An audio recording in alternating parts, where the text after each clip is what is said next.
like to, and this has been something relatively new, but I'm just running with it until I get bored of it.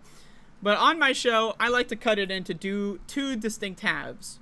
The news half, and then what we all like to call dumb bitch hour, right? This has been, I'm just having a little fun with it.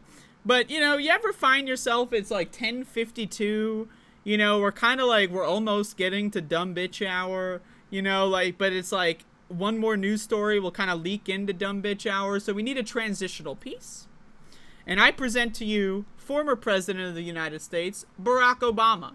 So Barack Obama decided to go on his podcast and say some dumb ass, crazy ass shit. Let's watch. Malia comes to me. She says, you know what? She's 24.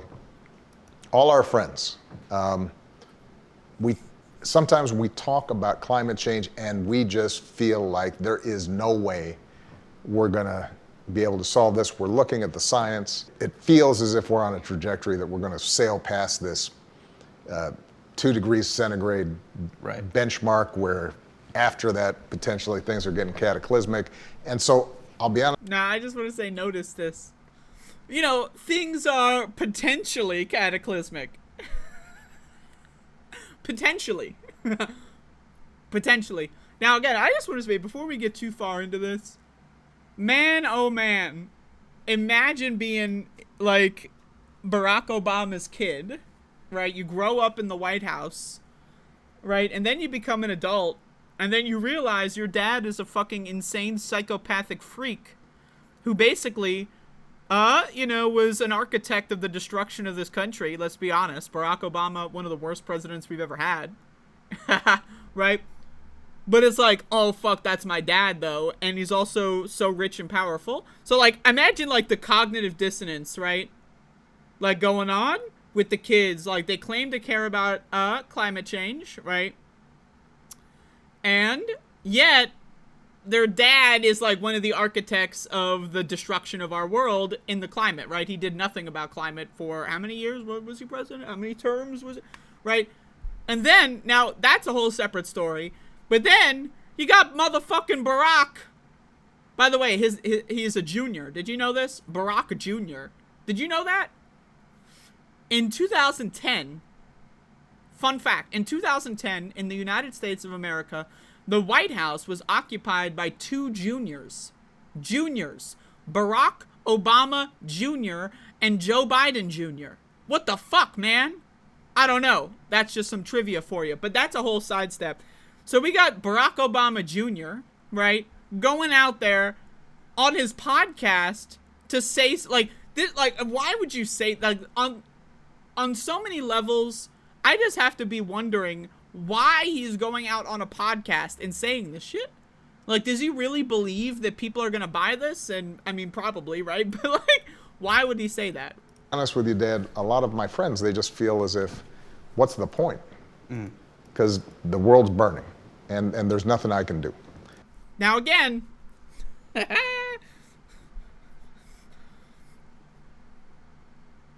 I just want to say this. Correct me if I'm wrong, okay? I forget his kid's name that we're talking about. I don't really know anything about his family, to be honest with you.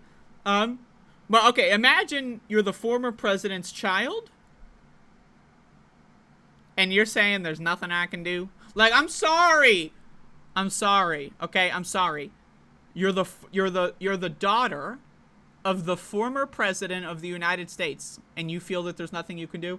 I don't know, start a podcast, right? Like, I don't know, become an activist. I don't know, maybe, join a protest, get arrested for the cause. Like, imagine this, Barack Obama Jr.'s kid gets arrested at, like, fucking oil, protest, right? But instead, she's just gonna have a philosophical, daddy, what do we do about climate change, right? Like, bullshit. So I'm just saying, okay? Now, again, correct me if I'm wrong. Maybe they are getting arrested for the cause. I don't know. I haven't seen it, okay? I'm just throwing that out there.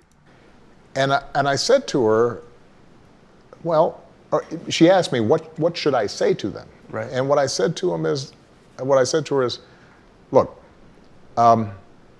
we may not be able to cap temperature rise to 2 degrees centigrade.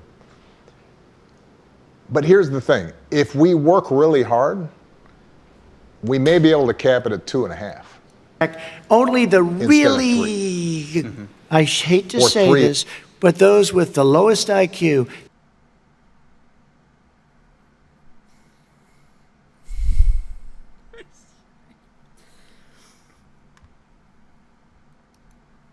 Yo.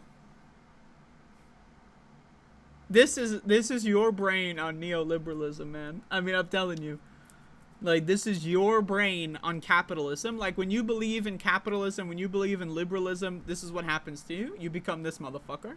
Like, now, the idea that it's like, oh, well, we'll be able to do 2.5 instead of 3.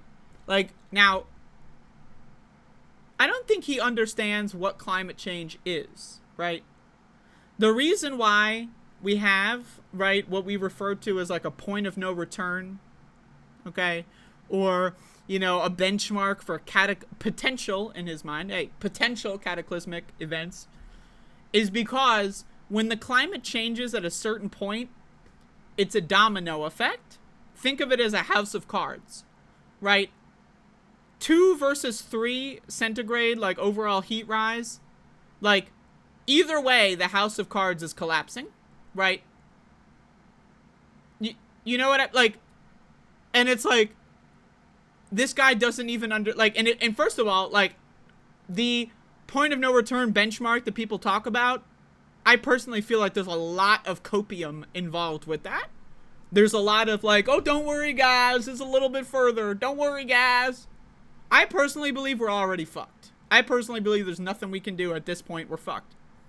Right? But also, I'm not the daughter of the former president of the United States, right? So that's a whole different story. But, like, this dumb motherfucker is like, don't worry, guys. 2.5, better than 3.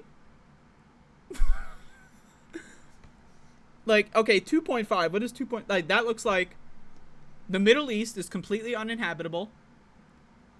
Vast amounts of Africa completely uninhabitable, right? The water supply, drinkable, you know, pure water is going to be hard to come by, right? But it's better than 3. I mean, like,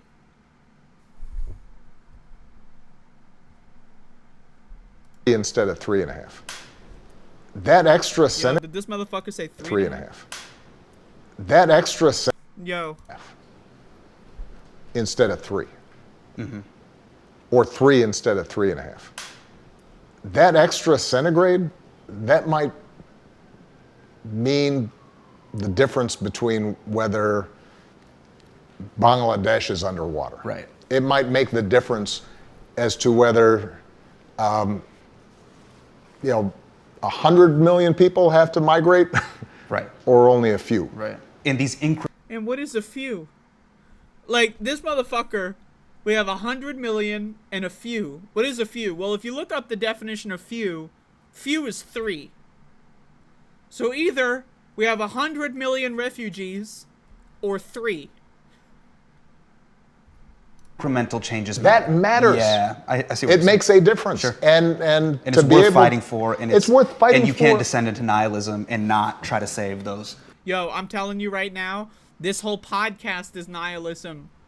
Like, this motherfucker, like, now talk about dumbest bitches of the dumbest bitches in the history of dumb bitches, okay? This fucking guy, I mean, this guy just looks dumb. Like, I've never seen him before. I don't even know his name. This guy just looks dumb, okay? I'm telling you, like, just look at his face. He's got, like, a 30 IQ, okay? I'm just telling you that right now as a matter of fact, okay? I'm just, you know, I'm a seer. I can see this shit. Okay.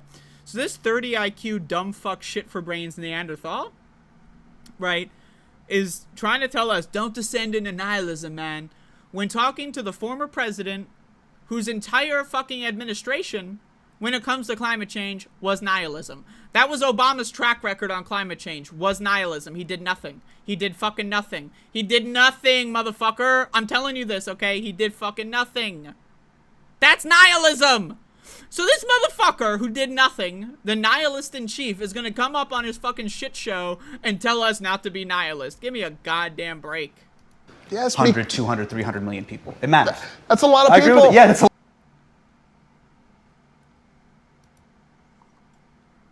And with that being said, everyone, we have very smoothly and gracefully transitioned into Dumb Bitch Hour, featuring Barack Jr.